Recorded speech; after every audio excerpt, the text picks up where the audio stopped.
नमस्कार। अभी हम मौजूद हैं सुपौल जिला में। अभी बिहार का विधानसभा चुनाव का ऐलान हो गया है और कई जगह पर जो है अपने जो पार्टी के नेतागण हैं अपने अपने दावेदारी निश्चित करने के लिए जो है तरह तरह के अपने अपने विधानसभा क्षेत्र में लोग जा रहे हैं, पार्टी के नेतागण जा रहे हैं और अपनी भागीदारी सुनिश्चित कर रहे हैं कि इस बार की विधानसभा में किस तरह से चुनाव जीता जाए, लड़ा जाए। इसी बीच हमारे साथ मौजूद हैं भीम आर्मी के जिला अध्यक्ष हमारे आदरणीय संतोष पासवान जी और साथ में हैं अनिल पासवान जी।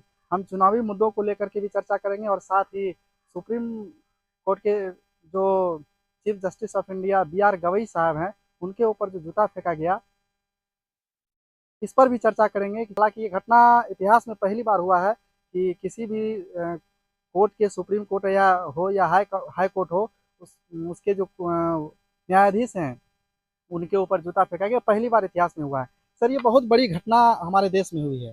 सुप्रीम कोर्ट के chief justice of India B R Gavai साहब जो हैं उन पर एक ब्राह्मणवादी, सामंतवादी, मनुवादी विचार के जो एक वकील है, राकेश कुमार नाम है उनका, उनके द्वारा जूता फेंका गया। इस पर क्या कहना चाहेंगे? क्या समाज में अभी भी उच्च से उच्च पद और निम्न से निम्न पद पर बैठे हुए एससी एसटी ओबीसी के लोग पर इसी तरह से अत्याचार होता रहेगा? जब लोगों का कहना है कि जब सुप्रीम कोर्ट के मुख्य न्यायाधीश जब सुरक्षित नहीं है तो आम लोग कैसे सुरक्षित रहेंगे? इस पर क्या कहना चाहिए? इस देश का जो है इतिहास रहा है कि दलित पछता नहीं है।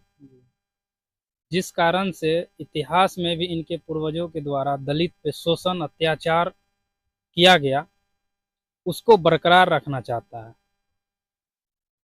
उसी कड़ी में बाबा साहब का जो संविधान है, उस संविधान जो दलित को पावर दिया है, उस पावर से दलित जब आगे बढ़ रहा है तो ये मनोवादी और सामंतवादी लोगों को पेट में दर्द हो रहा है कि ये दलित हमारे मरे मवेशी फेंकने वाले, मेरा जूता सिलने वाले, तो मेरा कपड़ा साफ करने वाले, मेरा मैला साफ करने वाले लोग आज देश के सबसे बड़े पद पे कैसे बैठ गया और उसको हम नमन कैसे करें?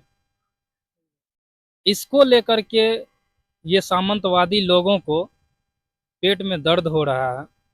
ये चाहता है कि कब और कितना जल्दी देश में फिर से मनुवादी शासन लागू हो, मनुस्मृति लागू हो, जिससे दलित को फिर जिस जहां पे था, जिस जगह पे था, उसी जगह पे कैसे ला सके, ये षड्यंत्र लोग का रचा जा रहा है। तो मैं उस मनुवादियों को बोल देना चाहता हूं कि इस देश में बाबा साहब का संविधान लागू है। 7 जन्म, तो लोग का कहना है नहीं कि 7 जन्म जन्मता है, तो मैं कह देता हूं कि 7 जन्म भी जन्म लोगे आप लोग तो इस देश से बाबा साहब के लिखे हुए संविधान को मिटा नहीं सकते हो। हालांकि हमारे समाज के कुछ ऐसे दलित सांसद है, विधायक है, जो तलवा चाटने का काम करता है और अपना घर भरने का काम करता है, तो ऐसा देश में चलता ही रहेगा। लेकिन बहुजन समाज जागरूक है और जग रही है और भीम आर्मी लगातार प्रयास कर रहा है पूरे देश में, बहुजन समाज को जगाने का काम कर रहा है।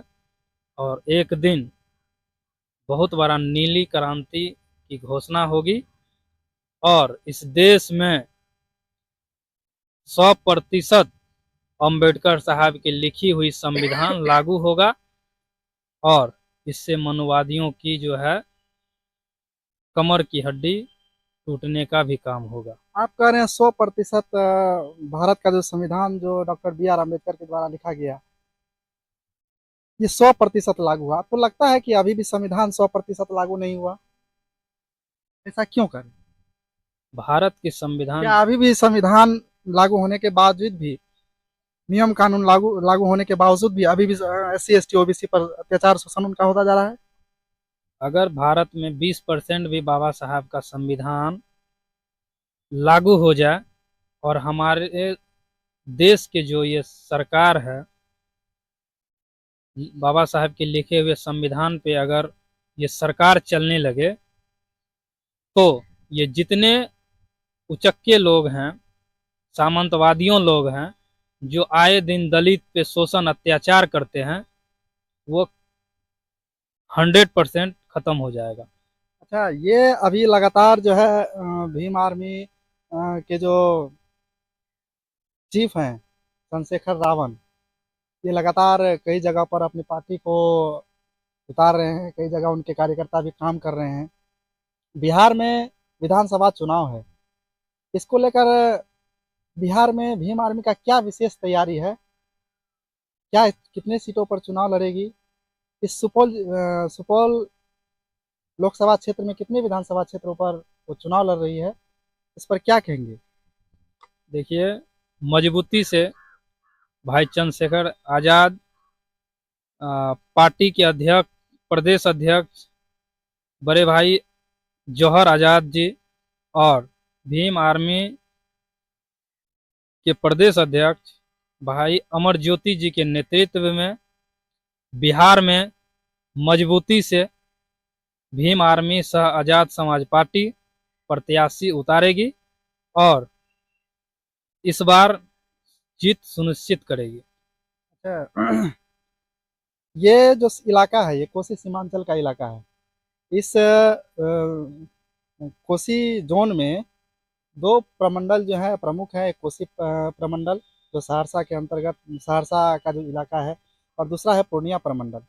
इस क्षेत्र में आपको लगता है कि ये भीम आर्मी का जो संगठन है वो कितने रूप से मजबूत है, और क्या इस क्षेत्र में जो चंद्रशेखर रावण है उनका कोई ना कोई कार्यक्रम यहाँ होना चाहिए? क्योंकि बहुत सारे चाहने वाले जो हैं पार्टी के, उनके जो समर्थक हैं, बहुत सारे लोगों का कहना है कि इस क्षेत्र में उनका एक कार्यक्रम होना चाहिए। क्या इस पर कहेंगे? देखिए, हम लोग प्रयास में हैं, बहुत जल्द भाई चंद्रशेखर आजाद जी का जो है कार्यक्रम सुपौल की धरती पे होने जा रहा है और पार्टी और संगठन लगातार प्रयास में है, लगातार मेहनत में है और हम लोग मेहनत कर रहे हैं।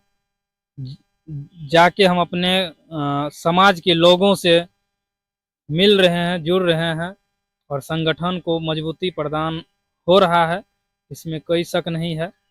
और आने वाले दिन में संगठन और ज़्यादा भी मजबूत होगा। इसके लिए हम लोग अपना जो रणनीति है तैयार किए हुए हैं और हम लोग जो कार्यकर्ता है जाके डोर टू डोर अपने लोगों से मिल रहे हैं, उसके समस्याओं को सुन रहे हैं और संगठन को मजबूत कर रहे हैं।